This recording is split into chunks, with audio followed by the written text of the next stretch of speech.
Hello again, everyone. This webinar is titled Voices from Gaza. In a peaceful weekend of family and love, a defeating silence had dominated before the noise of warplanes took over Gaza's skyline.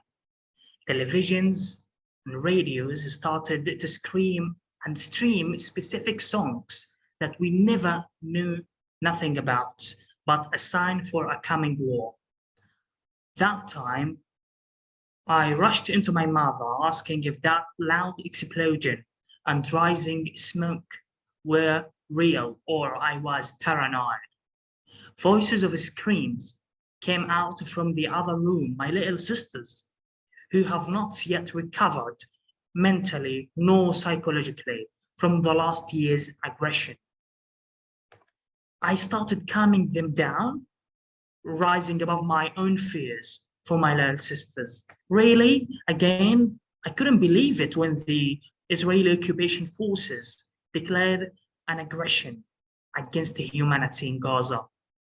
Gaza 2022, another scene of bombardment, lost lives, mothers' lamentation, and draconian assaults against women, children, boys, and the elderly in Gaza.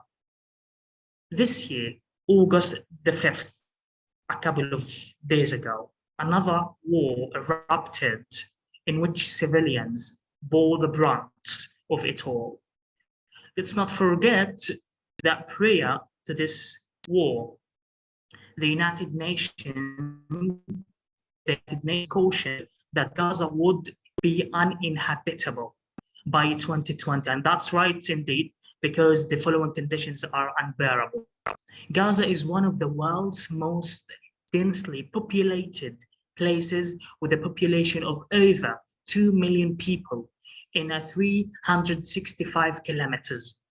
Gaza has a young society of 43% of people below the age of 15. At least 60% of the population is dependent on humanitarian aid from the USAID, Oxfam, and other regional and international non-governmental organizations. And Gaza, to remind you, is the largest open-air prison in the world, with 15 years of siege and suffocation.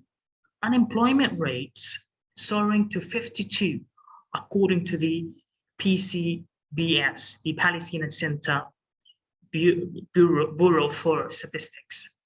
Severe electricity outages. We're talking about 4 hours only of electricity a day. 5% of water is considered undrinkable, only 5%.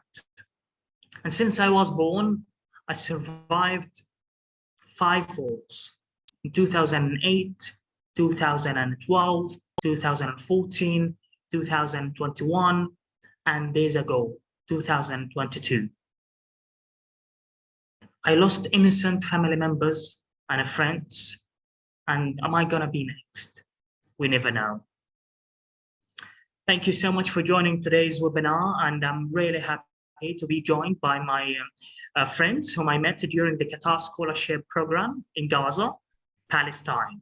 Today, I will speak to my friends about the consequences of the 2022 war on their lives, their education, work, psychology, and among other topics that I would like to explore with my friends. Very honored to meet my friends, Sami Naim, 26, a doctor from Gaza, Rana Hassanin, 23, a nurse from Gaza, and Muhammad Sheikh Eid, 24, English teacher from Gaza. And this is Badr Al-Zaharna, and I'll be moderating this webinar. But before I start my conversation with my friends, I would like to play a video about Gaza. من امبارح لما عرفنا انه في حرب فخفنا كثير وضلينا في البيت. اليوم ثاني يوم صحينا الصبح انه هيك فجأة اللي هم صاروخ انذار، فجأة هيك فارتعبنا كلنا، واللي صار يعيط واللي ساف جوا البيت. اخذنا غراضنا، اي حاجة بنلاقي شيء مهم بناخده حطيناه في الشنطة ونزلنا على الدرج والناس كلها هيك قاعدة بتجري مش عارفة وين تروح، اللي بيروح هيك واللي بيروح هيك ومش عارفين الناس وين تروح. كان الأجواء كتير يعني إنه رعب. مش عارفة أنا إنه ممكن في أي وقت ممكن يقصفوها، ممكن لقيت وإحنا ماشيين بالشارع إنه يقصفوا. تخيل لقيت العمارة تقلب وإحنا ماشيين من جنبها أو إشي، فمش عارفة شو رح يصير. إنه مش بس هذا المرة إنه صار إنه تشردنا زي كده، الحرب اللي فاتت ارتعبنا وأخلينا برضو كلنا وصاروا يجروا على الدرج، واللي كان في هيك إشي ريحة يعني بالمرة صرنا كلنا هيك نعمل. وهذه الحرب برضو كذلك، بس هذا بالنهار، كان المرة دي كان بالليل، فيش مكان آمن في غزة. Now I'll move to the first question with it's going to be for Muhammad. Muhammad, we have long known about life conditions in Gaza, protracted issues, and shrinking youth, civic spaces, and compelling circumstances. From your perspective, how does it make you feel as youth living in Gaza? Well, Badr, that is a very hard question. It moves my feelings and emotions at once. Living in Gaza is like, as you said, an open-air prison. Conditions are so hard, moving from electricity, water, whatever needs we do need as humans, the basics, are not even complete. Living in Gaza is a very hard thing. We do love our country, we do love our land, but it's very hard to live here. We only have 4 hours of electricity a day. We can't even charge our cell phones. We don't even know how to work, what to do. Water is mostly undrinkable. We are treated like we are not humans, below the level of humans. It's very hard here in Gaza. Circumstances are so hard. That is not only during the aggression, but before. Siege over Gaza has been used as a tool to suffocate people here in Gaza, to kill them slowly, as you have seen in the video. Time was frozen or barely walking, moving. Silence was hitting everywhere. So here in Gaza, you're living under a siege. You don't even know how to do. So many problems and issues will rise in front of your face from nowhere, just because you don't have the basics to complete your life. Also, here in Gaza, as youth people, we do try to challenge, to overcome, find solutions. So succeeding in Gaza is like succeeding on another planet. I believe that we are struggling so hard, not only during the aggression, but before it. Also, the siege has been so hard and it increased during the aggression. So we don't even know what humanity means. Humanity is not a concept that can be defined here in Gaza. I believe that Gaza has moved away from the concept of humanity to somewhere else we don't even know how to define, how to talk about. I don't even know to describe my feelings in this webinar, but I'm trying as hard as I can to demonstrate the idea of how hard circumstances are here in Gaza.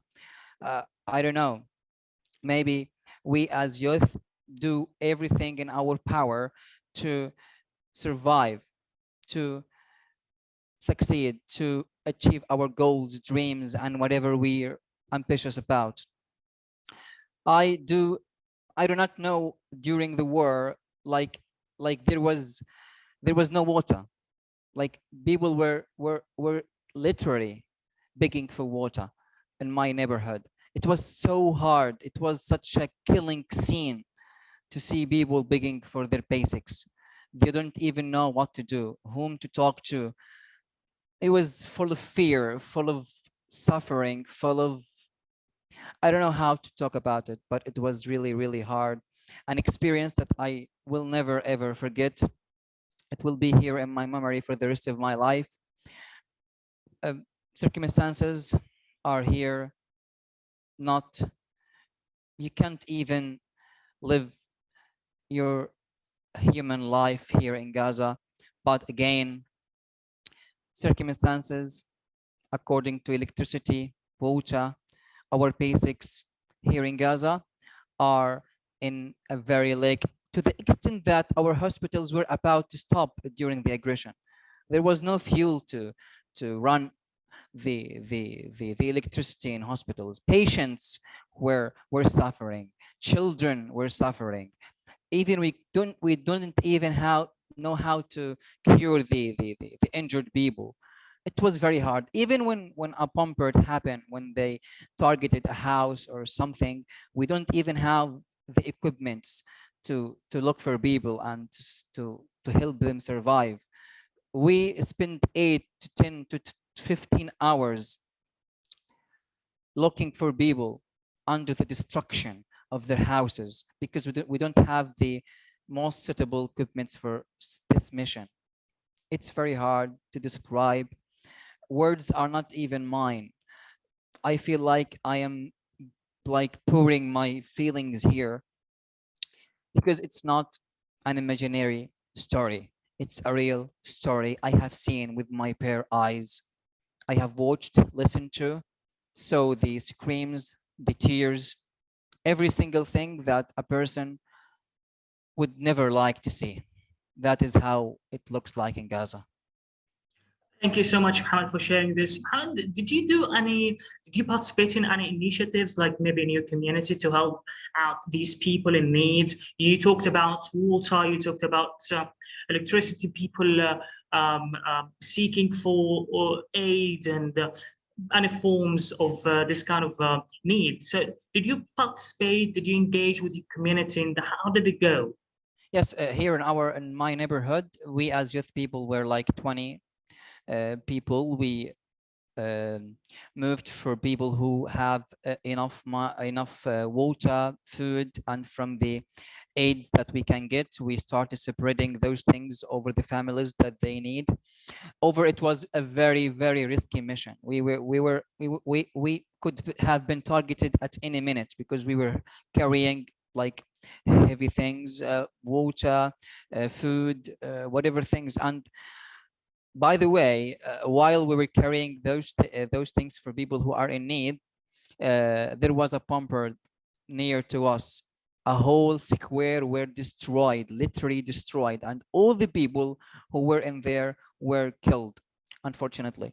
So yes, we did our best to help people in need with food, water, and even to support them emotionally. We did the best of our best. It was hard, but we tried, and that is what I can be happy about, so to speak. I'm really proud of you doing all of this, Muhammad. This takes a courage indeed to take to do and to initiate such campaigns and to help people in need in such harsh times of war. Thank you, Muhammad, and I'll come back to you with another question. And now I'll leave the next question to Rana. Rana, thank you so much for joining us today from Gaza. Rana, I saw like a couple of weeks ago, I saw your photo during the arts activation. It's an art activity you participated in a couple of weeks ago, in which I also participated. Rana, what was the theme of the art activation and the mural and the activity in Hall? Would you please talk a little bit about it?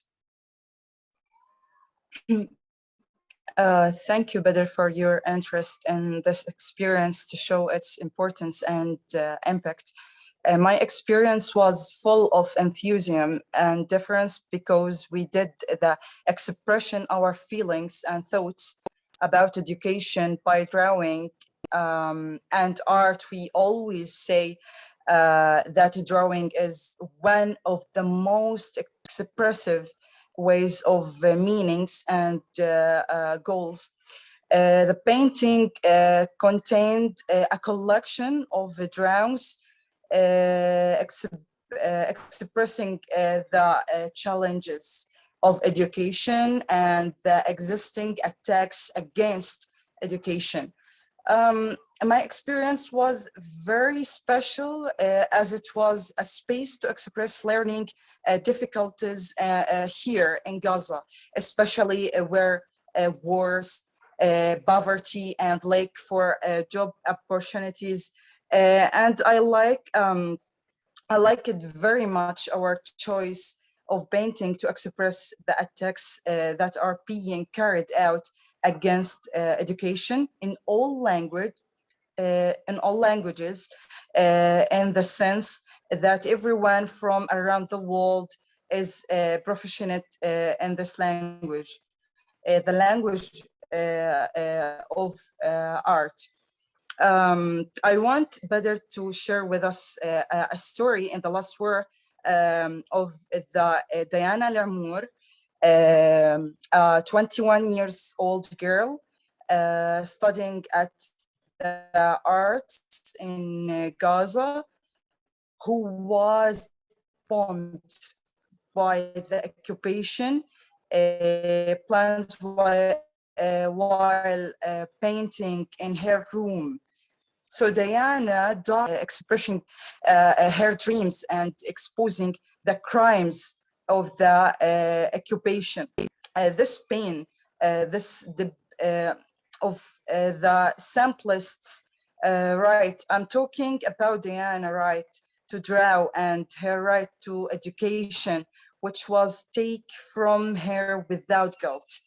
And not forget that many schools and universities that are destroyed in every war, and because of them, many children and individuals lose their right to education. Right to education in a safe and supportive environment for their goals and dreams. Thank you, Rana, for sharing such a story. It's saddening indeed to hear such a story. Even art is targeted.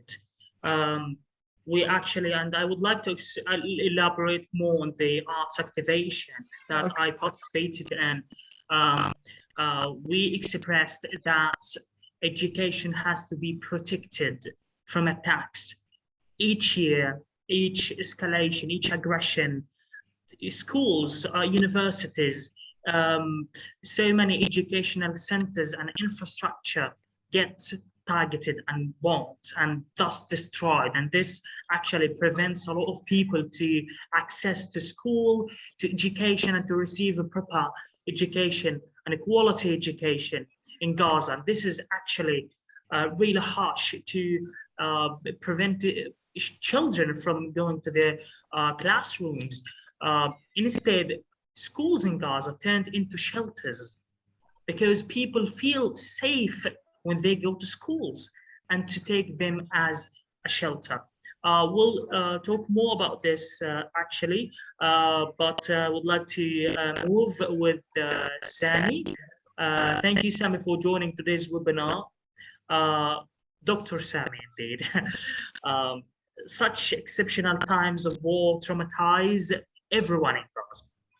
Yes. Would you please talk a little bit about how this actually impacts citizens psychologically and mentally?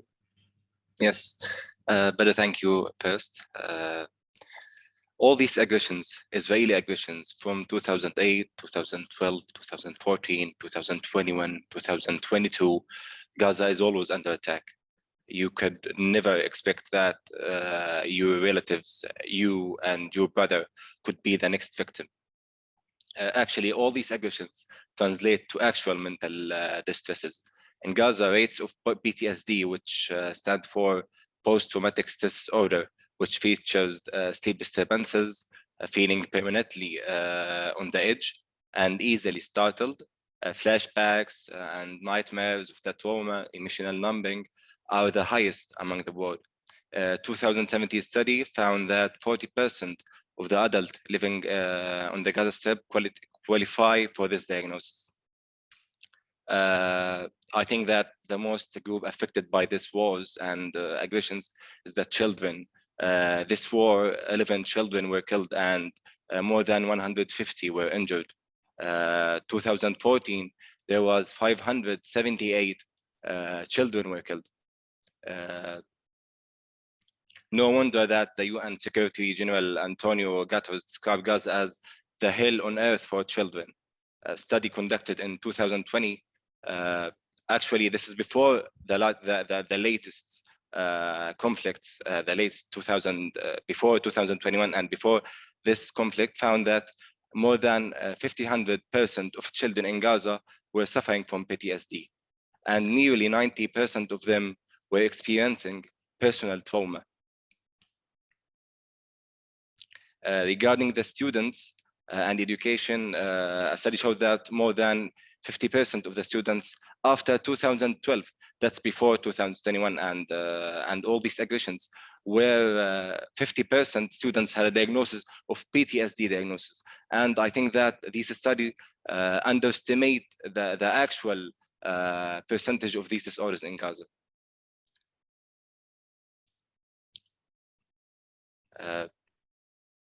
As for the mental health and psychological problem, I think that the Gazans see this like like something luxury, something it is an afterthought. All of us after this aggression, just after it, we were thanking God that we're still alive. The closest family and the closest circle were alive. That's the important thing. Even though the numbers of mental disorders are horrifying, Gaza have just one mental hospital that's covering 2 million people, and it just deals with the acute mental stages.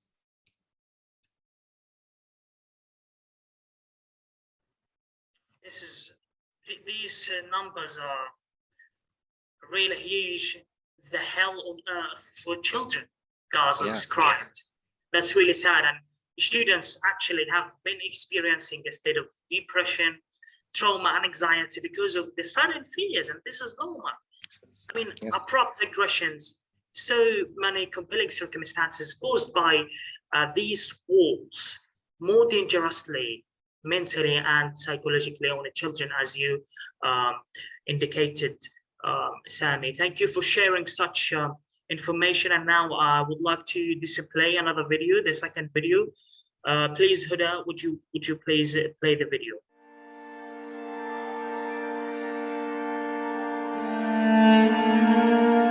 أنا اسمي ندى، عمري 8 سنين. كنا نايمين، كانت ماما تصوت وكانت تعيط وأنا ما كنتش فاهمة إشي. كانوا إخواتي جنبية وخايفين عليا. قصفوا مرتين وأنا خفت وصرت أعيط. كان كتير صوت القصف عالي ومعرفتش وين أروح. بعديها لما قصفوا وخلصوا رحنا ورجعنا على الدار ولقيت كل الدار مكسرة وزي ما انتم شايفين هنا. أنا لما انقصفوا خفت أرجع على الدار عشان يمكن كان إنه في كمان.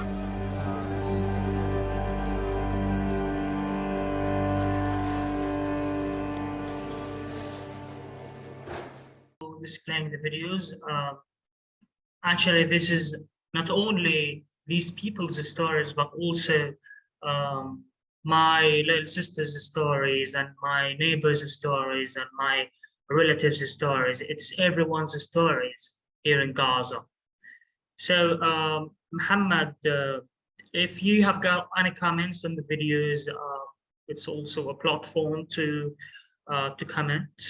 And my question is that, Muhammad, during war, I personally spend much time with my family, and I try to read and write when possible.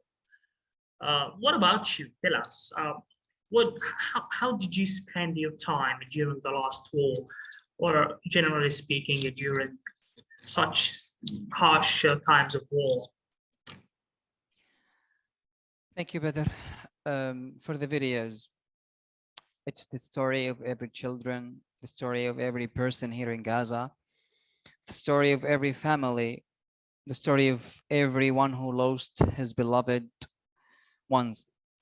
It's the story that kept repeating and repeating and repeating all over again during those 2 days. Silence, suffering, pain, tears are words that can be barely said by Gazans people. Those videos are a simple sample of what's happening in Gaza, what we have went through. During the aggression and from like the first minute, we all in my family has together came into one room as if we were targeted, we will all die and no one would stay to cry over us or suffer for the rest of his life alone. So spending my time during the aggression was mostly with my family, kept always noticing and following the news, what's happening. Rumors were everywhere about to target this house, about to target the other house. You have to run to that house. We like went out from our house about 3 times because of rumors and what's going to happen, targeting the next house or whatever. I also kept calming down my little sisters and my nephew. They were so scared and they were always looking for someone to support them and tell them that it's okay, it's nothing, there will be nothing happening to you. I want to stay away from the pampered. I want to stay away from the voice. I kept reading books, writing a story about a family that their house was about to get targeted. It was the evening. Everyone was ready for food. They were starving as the needed families in Gaza. The food was a little, it was not that much that could feed all of them. 2 minutes later, they received a call that they have to evacuate the house for destroying it. Everyone ran to collect the most important things, the things that has a memory that will be always targeted by rockets and destruction and pain. Every child got his toy as his friend, and they got their important things and they start running in the street. The scene was like a human wave moving, running. 30 seconds later, the house was pampered. The voice of pain. Their father was calling their names one by one as if he was protecting himself by them.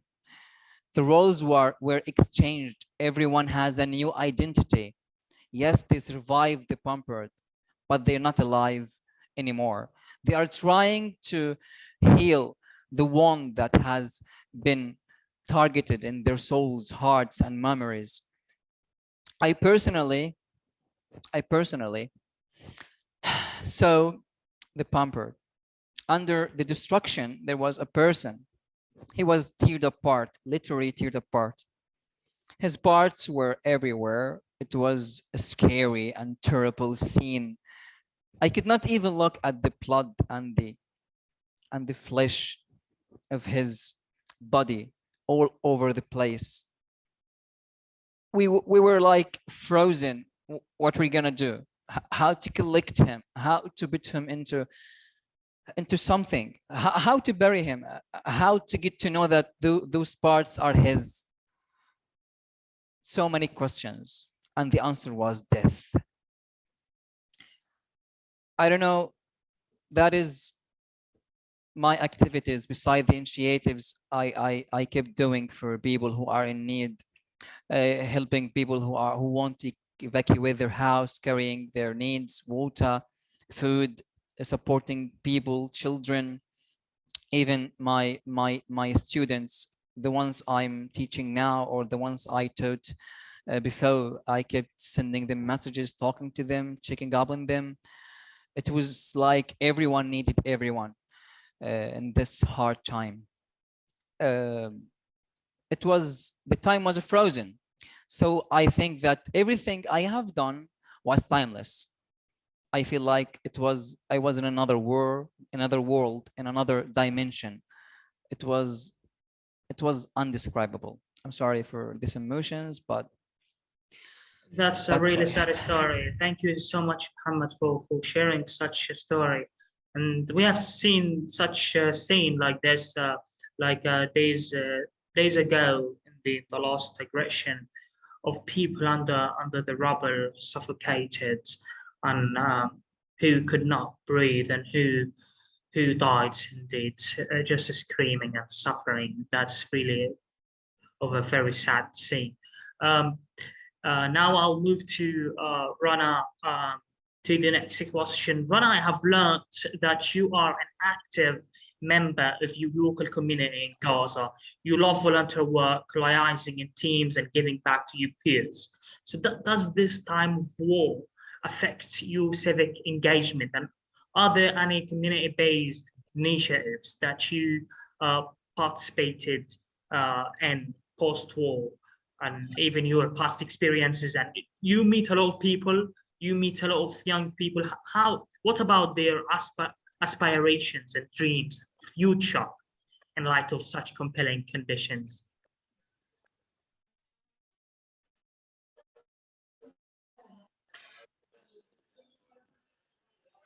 You better. Because I'm a nurse, this makes me, or this makes my responsibility great towards my social and humanitarian participation, as I am a member of the Y Peer Education Network. And we will trained to provide psychological and health support for the members of the community at all times. But with the wars, our responsibility increases for emergency intervention with all segments of society. And I don't sympathize with them as you question. I'm feeling empathy and doing my duty towards them, because the person who suffers needs and wants help, and we offer a helping hand to them with all love, with all belonging. But I have to be honest that this affects my psychological factor a lot of time. Really, a lot of time I'm feel a bad psychological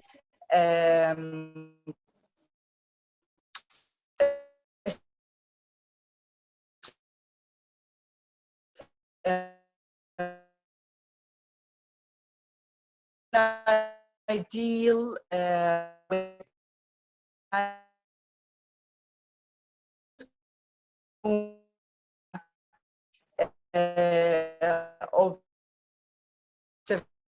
of the psychological effects on me. But it's very, very hard to do this work and work with suffer people in this status, especially after wars better. Sure, working with people and being a nurse and dealing with so many situations, people already suffering from trauma and fear and anxiety and depression, and you are giving them a helping hand. Thank you so much, Rana, for this, and I'm really, really proud of your work. Now, Sami, I'll go back to you with a question, or the last question. Sami, you once said that you got injured during the 2012 war. What happened, Sami? How did it affect your life, education, and future plans? Okay, first, 2012 was an aggression that lasted for 8 days. During this aggression, my family left our home and went to a much safer place, my uncle's home. We were on the last day of this of 2012 aggression, 2 p.m. We were just having our lunch, and suddenly I just saw this big flashlight, and I fell down. I thought that I fell down just from fear. Just I'm scared. Nothing else. After seconds, pain was severe. My father looked at my chest, and there was a blood, and he looked to my back, and there was another blood. So everyone called another's to transfer me to the hospital. Through this, I just saw my cousin. He was a 2-year-old boy. His name was Aboud. He was just bleeding from his mouth. I thought that it's something not severe. It's something not it's not an emergency situation. So I went to hospital, and during my operation, someone says that Sami is the cousin of Aboud, and Aboud was died now. This is during operation. They just opened my chest, and I started to shahad, crying, remembering all these. He was 2-year-old boy, blonde hair, blue eyes, just starting to talk small words. Who could you blame? This was a catastrophic experience, and it's not my experience only. It's all of us experience, all Gazans experience like this. No one have never watched like this. And my cousin, and he's the brother of Aboud, was studying medicine in Egypt, and he watched his brother name on Al Jazeera. He didn't know anything.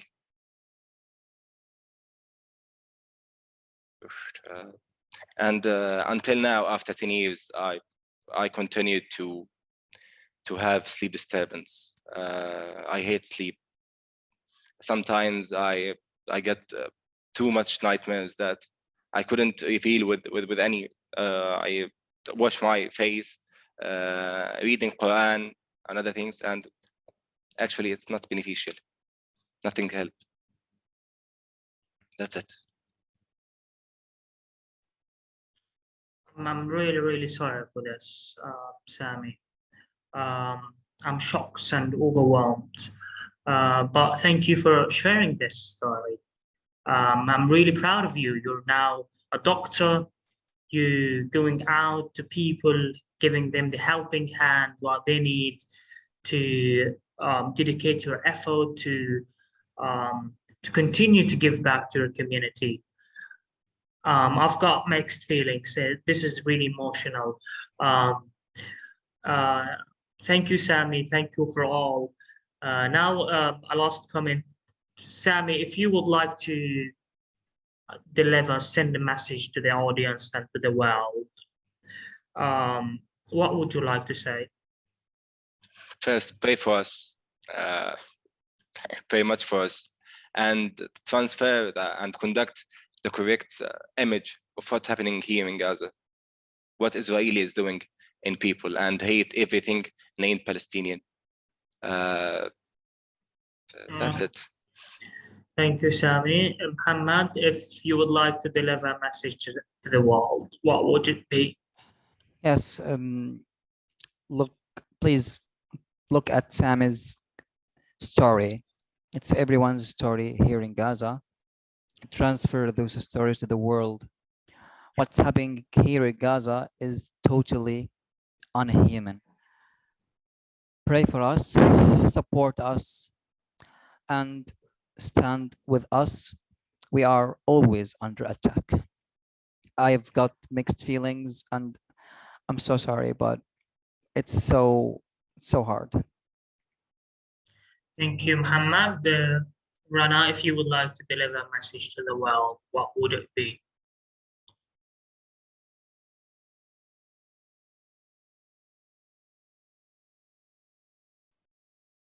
Rana, can you hear us?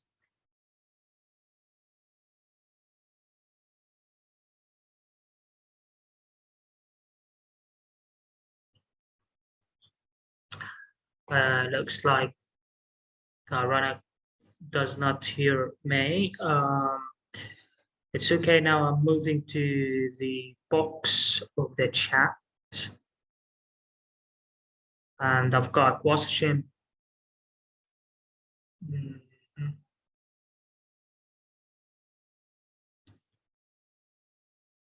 And guys, if you would like to leave any questions in the chat box, we've got a couple of minutes for this. And if you would like to direct the question to one of our speakers or panelists, please do so now. Now, hello, your effort. This is a question from Ahmed Al-Naizak. So my friend Badr, can you share with us your experience and your story in the last war? Like other wars, thank you so much, Ahmed, for this question. Like other wars, I witnessed, I actually spent such time with my family and friends, and I try to always appease the fears of my little sisters, because they are the most important thing for me. I most of the time took care of my little sisters, and I always write about my little sisters. In the last war, I wrote a story about my sister's school, which was ruined and destroyed. And actually, I was telling her that my school was also destroyed and targeted, and this is a form of targeting education. And so I highlighted this in one of my stories. So my experience is that I try to actually, and this is my message always to the world, that we have to get our basic human rights. We have to enjoy our human rights like the rest of the world. During the war, I tried to go and participate in webinars and go live to talk to a lot of people about what's happening in Gaza and our experiences and how it actually affects our lives. So I go on social media and just give the people the right message and the right image of what is happening. Facts, indeed. I also write. I like writing, so I write stories about war, about youth, about how this all affects our lives. However, it gives us an inspiration to give to our communities to continue living, to continue dreaming, to continue building our futures. Though it is a very harsh time, we have got the courage and the pride to actually work on our dreams and to receive our education, to travel, to roam the world and to learn, and to transfer our knowledge to our peers in our local communities to build our local communities. Thank you so much for attending such a webinar, and I thank all panelists today. My friend Sami, Rana, and Muhammad, thank you for joining me today. And I would like to thank the attendees for joining and watching us today. Also, we need to hold more like this kind of webinar, and I hope that the audience got inspired as we did. Thank you all. We'll see you in other webinars. Goodbye.